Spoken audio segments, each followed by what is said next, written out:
Marilah kita bangun masa depan bersama. Marilah kita menganggap rekan-rekan kita, walaupun berbeda suku, berbeda agama, berbeda partai, berbeda golongan, kita adalah sama-sama anak Indonesia. Bertanding, semangat.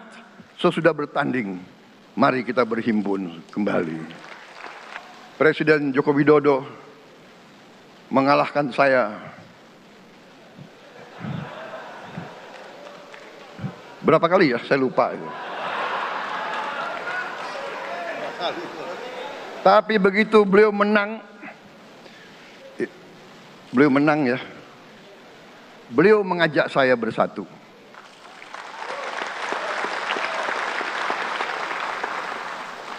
Dan saya menerima ajakan itu. Sekarang saya yang menang. Dan saya mengajak semua pihak, ayo bersatu.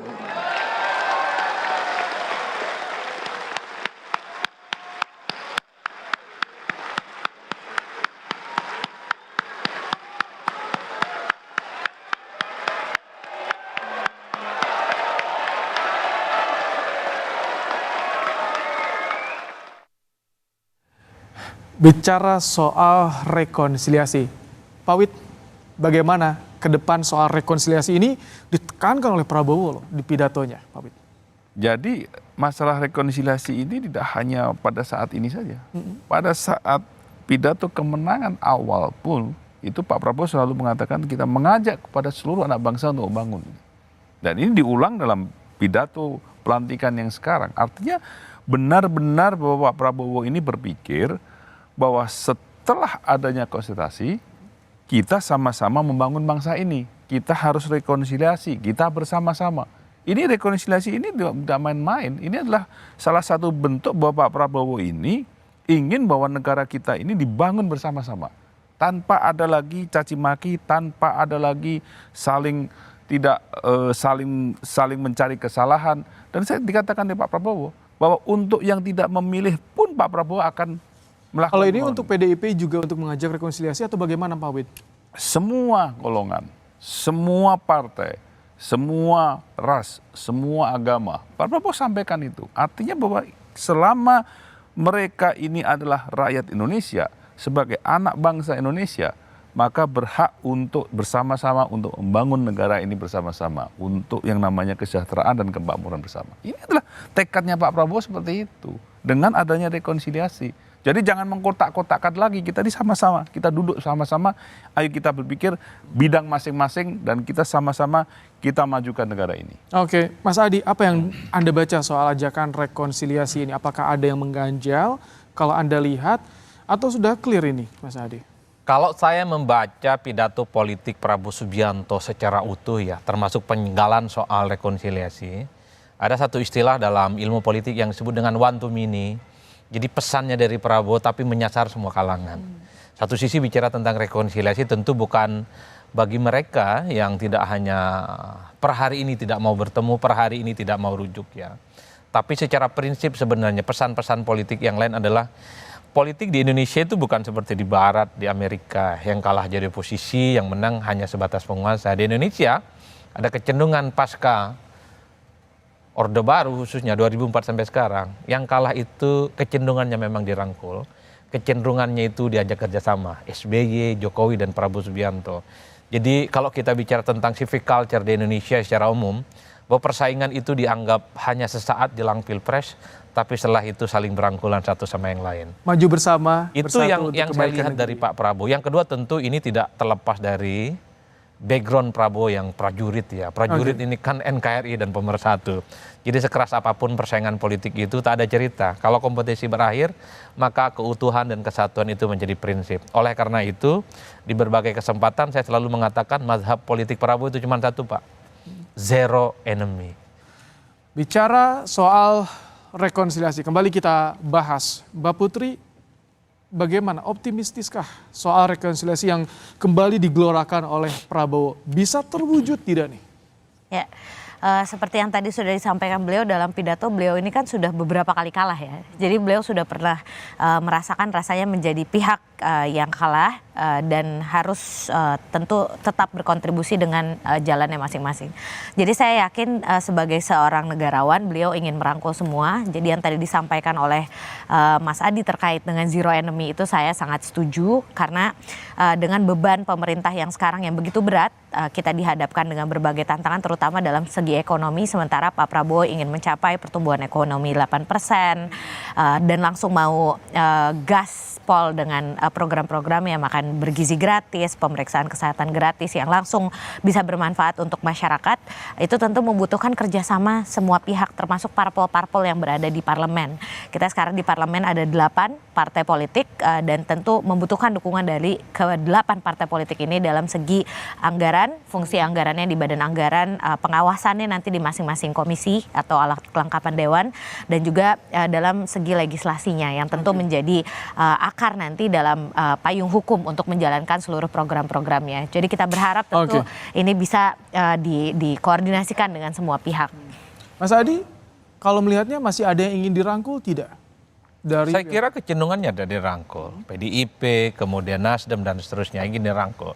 Jadi secara alamiah memang itu wajar ya, karena fondasi awal bagaimana konsolidasi politik memang merangkul sebanyak mungkin kekuatan politik. Nah, cuman memang kalau mau jujur ya, kalau kita bicara tentang aslinya, sepertinya banyak partai yang juga tidak mau. Partai-partai yang kalah pilpres itu menjadi bagian di dalamnya. Karena ini mengurangi jatah kekuasaan politik yang akan didapat. Saya selalu mengatakan haram hukumnya yang kalah itu pemilu untuk menjadi bagian dari kekuasaan. Karena bagi saya pemilu ini kan soal reward and punishment. Yang menang itu jadi penguasa, dia mengakumulasi kekuasaan, yang kalah biarkan aja dia berjalan Mas di tempat Adi, yang sunyi. tahan dulu. Selamat melaksanakan sholat maghrib untuk Anda yang berada di wilayah Jakarta dan sekitarnya. Kembali Anda menyaksikan program Selamat Bekerja Presiden dan Wakil Presiden Republik Indonesia bersama saya Rahmat Ibrahim. Hari ini di istana tengah diterima tamu Perdana Menteri Republik Singapura Lawrence Wong. Tapi bicara soal pidato Prabowo Subianto soal rekonsiliasi, Pak Wit, jadi apa langkah selanjutnya akan dilakukan oleh Prabowo? Ini gambarannya sudah bekerja, bicara soal rekonsiliasi, Pak Wit. Ya, sebenarnya sudah bekerjanya itu kan masih pada saat hari ini baru start bekerja kan. Nah, tentunya di sini nanti pada saat siapa yang akan menjadi pembantu-pembantunya, yang akan menjadi menteri-menterinya, wamen-wamennya, ini menunjukkan bahwa rekonsiliasi itu terjadi begitu kan. Jadi ini kan kemarin sudah kita lihat audiensi demikian banyak yang kita datang di situ. Nah, tentunya ada beberapa yang kita lihat tokoh-tokoh yang dulunya mungkin berseberangan, tetapi kemarin datang juga, dan ini adalah merupakan salah satu bentuk rekonsiliasi. Dan Pak Prabowo kan selalu mempunyai pepatah bahwa 1000 kawan terlalu sedikit, 1 lawan terlalu banyak. Tentunya di sini masih ada ruang yang rekonsiliasi itu terjadi, dan saya kira bahwa beberapa partai politik juga sudah sebenarnya mengatakan mendukung pemerintahan Pak Prabowo. Tentunya kalau kita lihat Nasdem sudah jelas-jelas bahwa mendukung pemerintahan Pak Prabowo, tetapi tidak dalam kabinet, karena rekonsiliasi dalam satu partai politik tidak harus menjadi ada dalam kabinet kan begitu, tetapi mendukung itu tetap menjadi satu platform daripada untuk dukungan kepada pemerintahan. Oke, ini apakah akan mudah atau tidak soal Prabowo Subianto dalam melaksanakan atau upaya rekonsiliasinya? Kita akan bahas nanti usai jeda. Tetap bersama kami di Kompas TV di Selamat Bekerja Presiden dan Wakil Presiden Republik Indonesia. Masih bersama kami di Selamat Bekerja Presiden dan Wakil Presiden Republik Indonesia. Mas Adi, kalau bicara rekonsiliasi nanti ganjalannya bagaimana? Sedikit saja Mas Adi. Kalau saya membaca secara umum yang dimaksud dengan rekonsiliasi, yang dimaksudkan itu misalnya tidak bertemu dengan Megawati Soekarno Putri, saya kira itu soal teknis kok. Karena saya kira elit-elit Gerindra dan PDIP sudah saling bertemu satu sama yang lain. Indikasinya menurut saya ada 2 hal. Pertama, ketika tidak ada revisi Undang-Undang MD3, Mas Baim. Jadi kalau hubungan politik antara Gerindra dan PDIP nggak baik-baik saja, revisi Undang-Undang MD3 sangat mungkin bisa dilakukan. 2014 yang lalu, revisi Undang-Undang MD3 itu dilakukan. Kenapa? Itu terjadi disharmonisasi 2 kubu besar, antara PDIP dengan kubunya Pak Prabowo Subianto yang cukup mayoritas di parlemen. Yang kedua ya tentu harus kita lihat, ada sejumlah calon menteri yang juga ikut pembekalan di Hambalang. ada sosok yang dinilai teridentifikasi, BG. memiliki irisan yang cukup dekat dengan kawan-kawan PDIP, itu tidak bisa dibantah. Oke. Ini yang saya kira menjadi modal besar untuk kita melihat bahwa sebenarnya rekonsiliasi dengan PDIP khususnya itu tinggal nunggu teknis kapan bertemu. Itu Oke, aja. ini ada Pak Wid. Pak Wid, kapan kira-kira akan ada pertemuan dengan PDIP nih, bicara soal rekonsiliasi, Pak Wid? Kita masih menunggu jadwalnya Pak Prabowo setelah hari ini, besok dan segala macam kan ini masih berjalan gitu kan. Ya kita menunggu saja. Tapi ada upaya itikat untuk arah ke sana ya? Kalau Pak Prabowo bertemu dengan siapa saja pasti akan bertemu dengan siapa saja. Ya kan tentunya bahwa pertemuan Pak Prabowo dengan berbagai macam tokoh tentu itu akan dilakukan pada saat setelah Pak Prabowo menjadi presiden tentunya. Dan ini salah satu hal tradisi Pak Prabowo adalah akan datang kepada siapa saja yang memang dianggap Pak Prabowo untuk bisa datang. Mbak Putri, sedikit optimistis bisa terlaksana soal rekonsiliasi ini?